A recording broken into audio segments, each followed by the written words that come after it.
La radio des Français dans le monde. Le podcast. Vous êtes en couple, vous avez des envies, des projets de couple. Eux aussi en ont un, mais un peu plus particulier. Faire le tour du monde en autostop. Tous les deux, voici Marine et Samuel au micro de la radio des Français dans le monde. Bonjour tous les deux. Bonjour. Alors là, au moment où on se parle, vous êtes en Roumanie. Vous êtes dans une petite caravane ? Ouais, c'est ça. Exactement. Donc on fait du couchsurfing en fait la plupart du temps en voyage. Là actuellement c'est le 8-9e qu'on fait. Et cette fois-ci on a la chance de dormir dans un lieu insolite qui est donc une caravane à l'arrière d'une cour d'entreprise. Ouais. Vous avez trouvé ça comment ? Bah justement via l'application couchsurfing. Ouais. Donc c'est une application qu'on utilise souvent. Ça marchait pas très bien. Au début du voyage, c'était dur de trouver quelqu'un pour nous héberger. Mais depuis qu'on arrive dans les pays de l'Est, l'hospitalité est quand même un peu meilleure.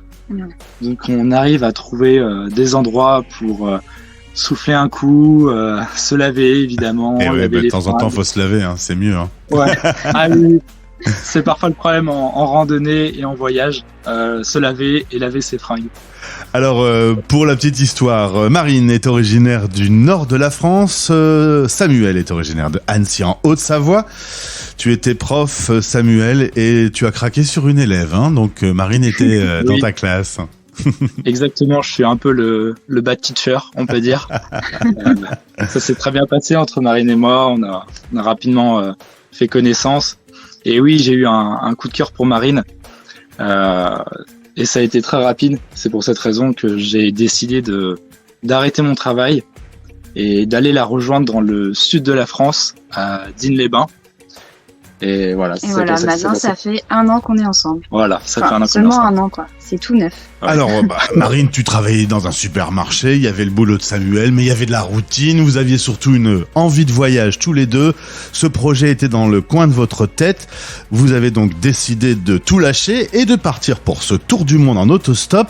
La décision, vous deux, ça a été une chose, mais l'annoncer à vos proches, ils ont réagi comment ? En vrai, ils ont très bien réagi. Hein. Ils avaient un peu peur.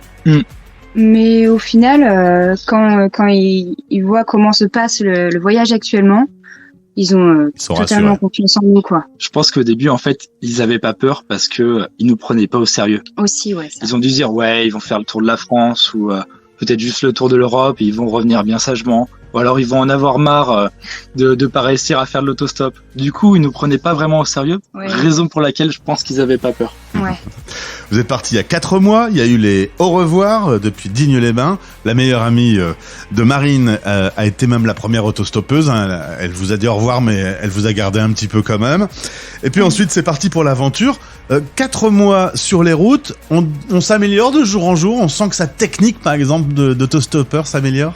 Exactement, ouais. Ouais, on a de plus en plus des petits tips pour pouvoir faire de l'autostop. Du coup, on essaye de trouver des coins stratégiques pour que les voitures puissent s'arrêter. Et puis, ça va de mieux en mieux au fur et à mesure du voyage. En Et fait, bon. on s'est rendu compte que l'autostop, c'était un art et qu'il fallait vraiment se mettre dans la peau à chaque fois du conducteur. Fallait vraiment faire preuve d'empathie. Voilà, est-ce qu'on représente pas un risque pour lui ? Est-ce qu'on est bien habillé ? Est-ce qu'il peut s'arrêter sur le coin de la route ? C'est toute une façon de faire, en fait. C'est vraiment un art, l'autostop. Du coup, vous sentez aussi les différences culturelles de pays en pays. Vous m'avez dit, par exemple, qu'en Italie, vous avez un peu galéré. Les Italiens s'arrêtent pas. Non, en fait, c'est pas super bien vu, l'autostop en Italie. Parce qu'en fait, je pense qu'on est un peu vu, malheureusement, comme des SDF, certainement. Et donc, ouais, ça marchait pas très bien. On a été surtout pris par des étrangers ou des étrangers qui travaillent en Italie, mais finalement assez peu par les Italiens. Alors, c'est le moment de cette interview où les parents et vos amis pourraient changer de radio, hein. Allez écouter un petit peu Énergie ou France Inter, parce qu'on va parler des bonnes et des mauvaises surprises sur ces 4 mois de parcours, pour leur laisser le temps de déménager sur une autre radio. Les bonnes surprises de ces 4 premiers mois.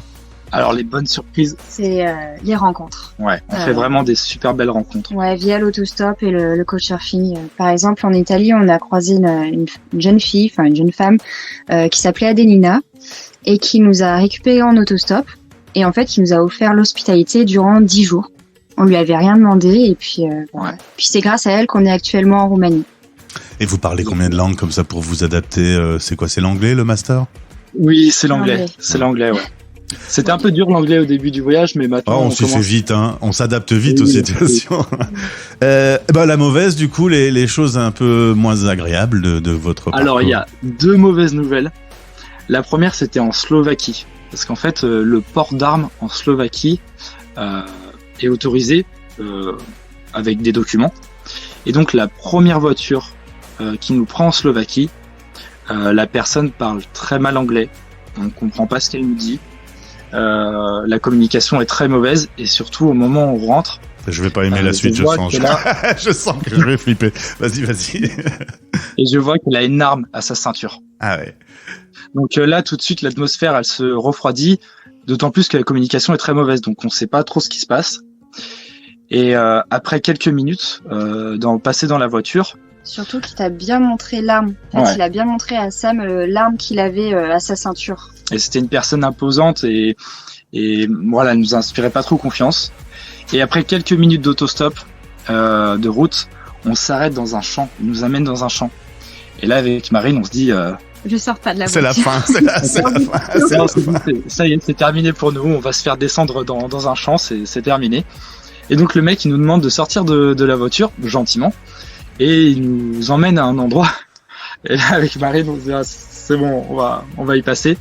Et en fait, le mec, il voulait juste nous montrer son terroir, nous montrer ses vignes et tout, à quel point elles étaient belles.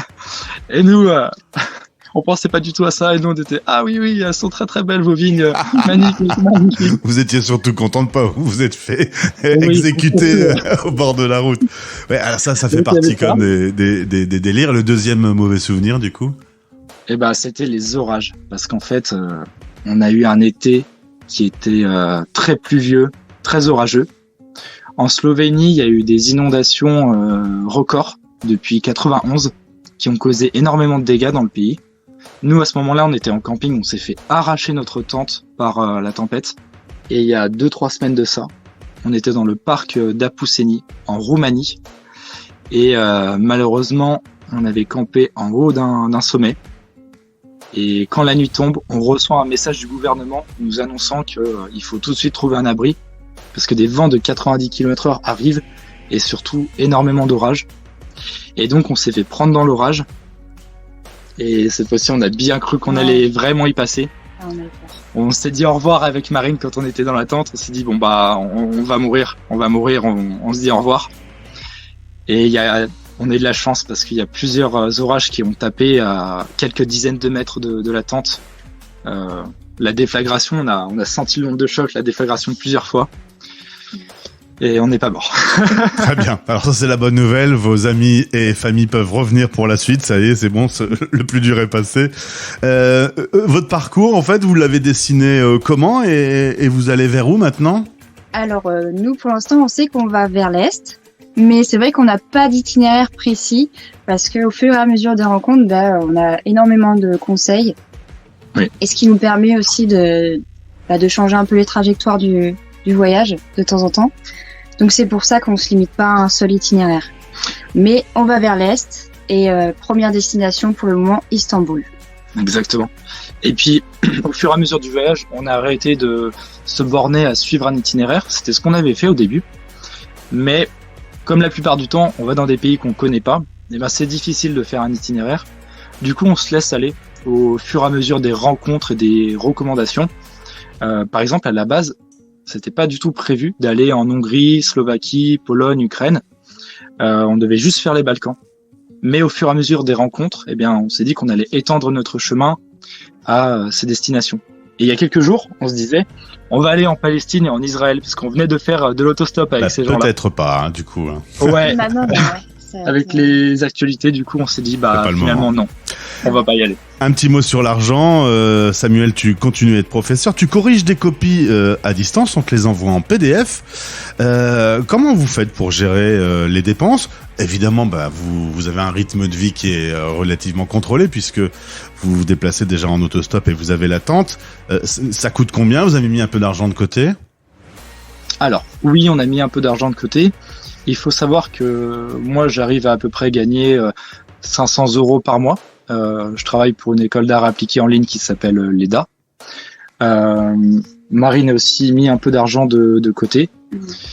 Mais évidemment, il faut faire très attention aux dépenses au quotidien. On a un budget qui est aux environs de à peu près 15 € par jour, ce qui fait aux environs d'un peu moins de 500 € par mois. Donc évidemment, parfois on a des dépassements, mais pour l'instant, on arrive à bien s'en sortir. Voilà, en dormant dans la tente, c'est gratuit, et aussi en faisant un maximum d'autostop. C'est comme ça qu'on arrive à réduire les dépenses au quotidien. Vous pouvez suivre Marine et Samuel sur le compte Instagram et autre nouvelle qui peut être donnée aujourd'hui sur la radio. Vous lancez votre chaîne YouTube. Depuis quelques jours, elle est en ligne. Donc on peut également dans ce podcast avoir le lien de votre chaîne. Vous allez montrer un petit peu votre quotidien ? Exactement. En fait, Instagram, c'était plus une vitrine. Mais YouTube, ça sera tous les coulisses en fait de cette vie. C'est là qu'on va filmer l'autostop, montrer nos galères, montrer voilà quand on a un problème. Quoi. Exactement, la vérité. Eh ben écoutez, on va faire un truc. On va se faire un petit fil rouge tous les trois. On se retrouve dans quelques mois. Vous êtes partis pour combien de temps ? Vous vous êtes donné une durée maximale ? Pas de limite. Il n'y a pas de limite non plus pour le temps. Eh ben, vous savez quoi, quand vous avez envie de nous raconter un petit peu vos péripéties, les bonnes rencontres, les belles choses, de partager votre expérience, vous revenez. Allez, avec plaisir. Avec grand plaisir. Eh ben, je vous souhaite une excellente aventure. Profitez de la découverte du monde, qui peut être beau, qui peut être aussi parfois un petit peu décevant.